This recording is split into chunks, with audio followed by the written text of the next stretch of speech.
साथियों, जब किसी के घर में किसी बालक का जन्म होता है तब उस समय चारों तरफ हर्ष उल्लास उमंग खुशी और हंसी का वातावरण होता है। उस नवजात शिशु को नवीन वस्त्र में लपेटकर उसको सब फूल की तरह फेरते हैं। सभी लोग बारी बारी से उसको अपनी गोद में लेते हैं।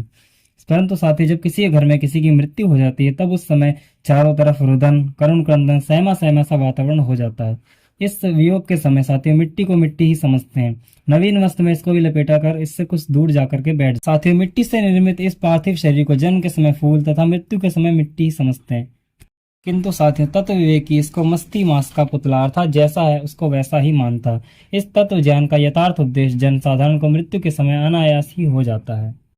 इस सत्य के उपदेश के रहस्य का सत्य उपदेश मृत्यु ही देती है, और ऐसा उपदेश जिसकी अनुभूति भी तत्काल ही करा देती है। साथियों, इसके विपरीत जन्म के समय मिथ्या ज्ञान फैलता है।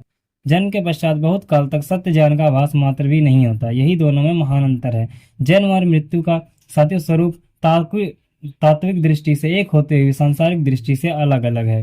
साथियों, वर्षा ऋतु में हम लोग देखते हैं कि हजारों चींटियां बिल से बाहर निकलकर उड़ने लगती हैं। थोड़ी देर के पश्चात साथी प्रकाश के नीचे आंगन में उनकी लाशें बिछ जाती हैं। यहाँ पर असंख्य शरीर से असंख्य जीव का वियोग हुआ है। यह भी मृत्यु है, किंतु इनकी मौत पर कौन रोता है। साथियों, उनका मरना या जीना हमारे लिए कोई मान्य या मतलब नहीं रखता, क्योंकि वे हमारे स्वार्थ में प्रत्यक्ष रूप से न साधक हैं और न ही बाधक हैं। साथियों, अगले ही दिन उसी आंगन में एक सांप निकल आया। घर में चारों ओर हलचल मच गई। लाठी डंडा भाला निकालकर सब उस पर टूट पड़े। सब लोगों ने मिलकर उसको मार डाला। इस प्रकार से साथियों सांप की मृत्यु हो गई। उसकी यह लाश उसी आंगन में पड़ी है। यह भी शरीर मिट्टी से जीव का वियोग हुआ, किंतु इस मौत पर सभी लोग खुशियां मनाते हैं, क्योंकि वह सांप हमारे स्वार्थ में बाधक था। यदि किसी को काट लेता तो साथियों उसकी मृत्यु हो जाती। मृत्यु की कल्पना करके आज हम अपने प्रियजनों की जान हमने आज बचा ली। अपनी बहादुरी का बखान करते बहुत प्रसन्न होते हैं, और इस मृत्यु ने सभी को हर्षित किया है।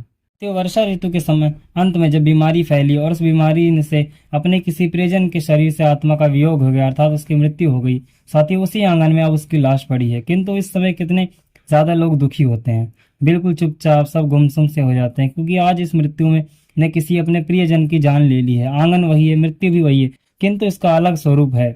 चींटियों की मृत्यु पर हमें कोई प्रभाव नहीं पड़ा। सांप की मृत्यु ने सबको हर्षित किया और प्रियजन की मृत्यु ने हमें दुखी किया। साथियों, इसका अलग अलग स्वरूप होने का मूल कारण हमारा स्वार्थ या अविद्या ही है।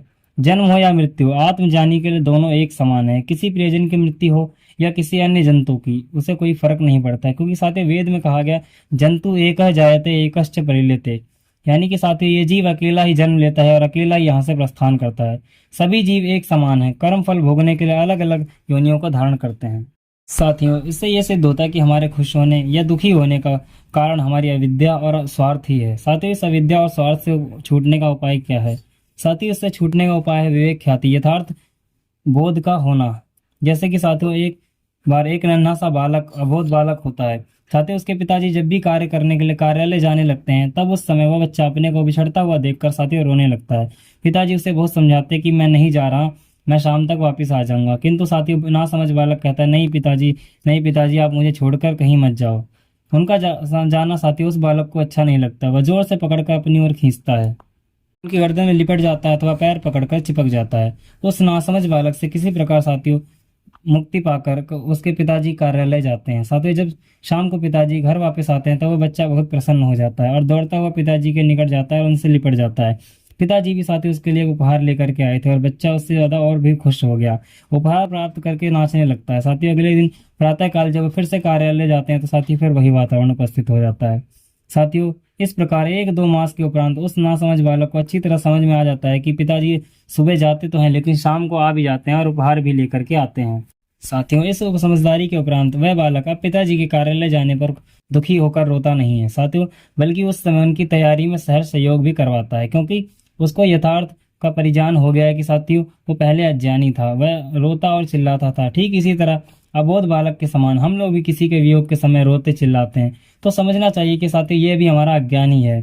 जाने वाला जीव पुनः या वापस आकर जन्म लेगा। इसी ज्ञान के अभाव में अविद्या के कारण हम दुखी होते हैं। साथियों, इस आवागमन का सही बोध हो जाने पर तत्व ज्ञानी पुरुष मृत्यु से वियोग होने पर ना दुखी होता है और न जन्म लेने पर साथियों किसी के खुश होता है। साथियों, इस जन्म और मृत्यु यानी कि संयोग और वियोग का मूल कारण अविद्या आदि दोष ही हैं। साथियों, इनसे छूटने का उपाय विवेक ख्याति है। साथियों, ज्ञान के हो जाने पर जीव इनसे छुटकारा पा लेता है।